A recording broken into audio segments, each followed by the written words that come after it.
Acquis. Bon. Fait que ça, c'est un peu... Pitch. Yes. Oui. Qui veut commencer? Moi, c'est Mariam. Moi, c'est Justin. Moi, c'est Clément Boucher. Je m'appelle Gabriel. Je m'appelle Dominique Roberts. Mon nom, c'est Axel. Moi, c'est Loïc. Moi, c'est Hubert. On est l'expérience interactive du CUE. Est-ce qu'il était relié avec des bandes LED ou juste avec les largeurs pour se partir? Bande LED. Est-ce qu'il y a une base plate avec un tube de métal? Passage, ça m'inspire. En fait, c'est comme une certaine évolution entre deux phases. C'est un moment constamment en évolution qui est dans un espace temporel un peu différent. On est un peu dans le suspens. C'est un peu intéressant parce que dans les visuels, on peut être assez abstrait avec du flou de mouvement, de la répétition. Par rapport au pitch qu'on a eu la semaine dernière, est-ce qu'il y a des trucs ou des projets que vous trouvez pertinents à continuer de pousser, certaines idées? Je pense que les trois arches... Que j'aurais fait différent peut-être dans les autres lancements ou les financements en termes d'expérience interactive, ce serait peut-être de créer quelque chose qui est un peu plus scénographique, une expérience qui englobe vraiment toute la salle, que tout le monde peut en profiter. Puis je pense que c'est un des plus gros problèmes avec expérience interactive, c'est que parfois on ressent que c'est très isolé, c'est très dans son coin, mais vraiment le but c'est de créer quelque chose qui va vraiment avec le party au complet. Donc là, on est dans 2 semaines du lancement. On est en train de faire un atelier comme on fait chaque mercredi. On est vraiment en mode grosse production. On est en train de prototyper pour un portail qu'on peut aller voir maintenant. On est venu construire juste des petits tops de poteaux pour venir les mettre comme ils sont mis ici, puis aussi venir les customiser un peu avec toute l'électronique dont on a besoin pour justement avoir les interactions. Là, on est en train de brancher les lidars. Lidar, c'est un capteur qui envoie un laser, puis qui revient quand il touche à quelque chose. Puis là, ça calcule le temps que ça prend pour que ça revienne, puis on transforme ça en calcul de distance. Le thème passage m'a vraiment inspiré le mouvement de prime abord. C'est sûr que la première fois que j'ai entendu ça, moi j'ai vu de quoi de flou, de quoi qui passait, qui était peut-être pas nécessairement infini dans le temps, mais éphémère. Dans l'expérience, on va avoir des genres de cordes de porte illuminées. Là. Fait que là, je suis en train de faire la soudure avec les bandes LED pour chaque côté des portes.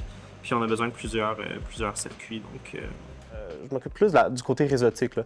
Donc la partie qui va être en fait de connecter, disons, les différentes portes ensemble, les différents modules ensemble pour que, autant quand on obtient, disons, l'information que quelqu'un est dans un cadre de porte, cette information-là soit relayée aux autres installations, qui soit relayée aux lumières, etc. Dans le portail, il va y avoir des rideaux qui vont un peu créer un effet de profondeur parce qu'on s'entend que c'est assez mince comme dispositif. Pour le lancement, je m'occupe de faire un vidéo pour le EP d'une chanson originale qui a été créée par Composition Sonore. Donc je fais ça, puis en même temps je fais un VJ set pour le lancement. On a reçu le mic, je vais vous présenter. Donc, comme vous pouvez le voir, passage écrit avec du gros ASCII filter. Je veux que le monde sache que t'as pas besoin de tout savoir pour entrer en expérience interactive. En fait, les directeurs, on est là pour ça. On est là pour vous guider et vous aider à travers le processus pour créer tout ensemble. On fait plusieurs ateliers pour aussi vous montrer quelques trucs sur, par exemple, les différents logiciels comme Touch Designer. je suis en train de travailler sur un vidéoclip pour une des chansons du EP qui va sortir avec le lancement du Mac. Touch Designer, du Unreal pour faire la scène 3D, des effets qui vont réagir avec la musique. Ce que j'aime le plus dans mon département, c'est vraiment le fait qu'on a travaillé sur des projets très variés, où il faut être flexible, il faut vraiment avoir plusieurs options et c'est super collaboratif, c'est ce que j'apprécie. Moi, personnellement, je suis vraiment quelqu'un de visuel, donc j'adore faire du visuel sur Touch Designer, faire des VJ. J'adore ça, collaborer aussi avec des gens. Ça change beaucoup de faire des trucs en solo. Pour moi, passage, c'est vraiment le passage du temps. Donc, c'était la première chose qui m'est arrivée en tête, en vrai. Le passage d'un état à l'autre, donc la dualité, je dirais, le passage de la forme. Boom. Quand même cool. Celui-là aussi un petit effet. Petite animation. Ça spin, ça revient. Dans la session qui s'en vient, je vais pouvoir travailler sur une expérience interactive. Fait qu'on essaie de vraiment la rendre le plus possible un peu novatrice, être capable d'aller chercher des concepts cool dans notre expérience. J'ai aussi travaillé sur probablement d'autres vidéoclips pour l'EP qui va sortir. Puis, ouais, je suis vraiment content de pouvoir travailler sur tout ça. Je viens de finir mon moodboard. Là, je travaille sur quelle séquence je vais faire pour ma vidéo. Je vais dans un style un peu dreamcore, avec un monolithe, puis beaucoup de changements de plan.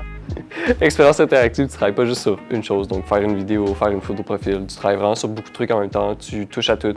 Puis ça te permet de expandre tes connaissances dans le milieu. Fait que tu vas faire des visuels un moment donné, tu vas faire du code un moment donné, tu vas faire de l'installation un moment donné. Fait que c'est plus éclaté.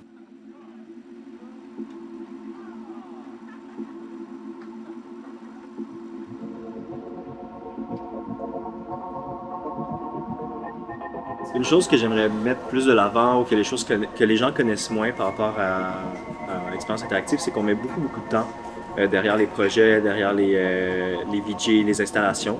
Puis ça, on ne le voit pas nécessairement, mais il y a beaucoup de mercredis soirs qu'on passe à travailler.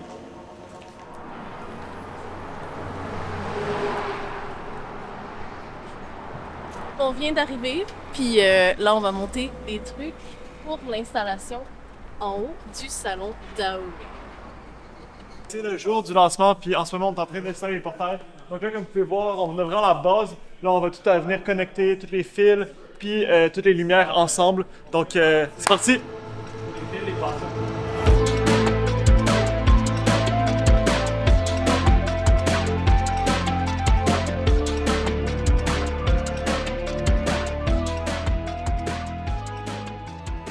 Le plus grand défi pour nous, je dirais, ce serait les salles. Justement parce que ça change à chaque fois. Donc, on ne le sait pas dès le début de la session. Donc, parfois, il faut adapter notre concept pour la salle, puis ça ne marche pas tout le temps. Donc, par exemple, où est-ce qu'on va placer un projecteur ou une lumière? Donc, parfois, on le sait à la dernière minute, puis ça va venir influencer notre projet. Les fils Ethernet doivent tous se rendre à côté du VJ Booth, côté droit. Ça ici, c'est les LED qui vont réagir au passage des gens dans les portes. Il va y avoir une petite animation lumineuse quand les gens vont passer ici. On a 2 bandes LED sur les côtés des cadres et on a une LED centrale qui va faire en fait les liens entre les différents portails. Le lancement est dans 1 heure, puis c'est vraiment la catastrophe. Non, c'est ça. Le lancement est dans 5 heures, on a vraiment le temps de refaire le projet au complet. Non, ça va. On est on time. Ma partie préférée, c'est vraiment le contexte de création. Là. Dans le sens, on nous donne un thème, puis on nous dit, ben maintenant, avec ce thème-là, mettez-vous en équipe, puis créez un projet vraiment le fun, un projet vraiment innovant, qui va capter l'attention du monde. En ce moment, il reste juste à installer les rideaux. Donc, on finit l'installation, puis on se voit tantôt.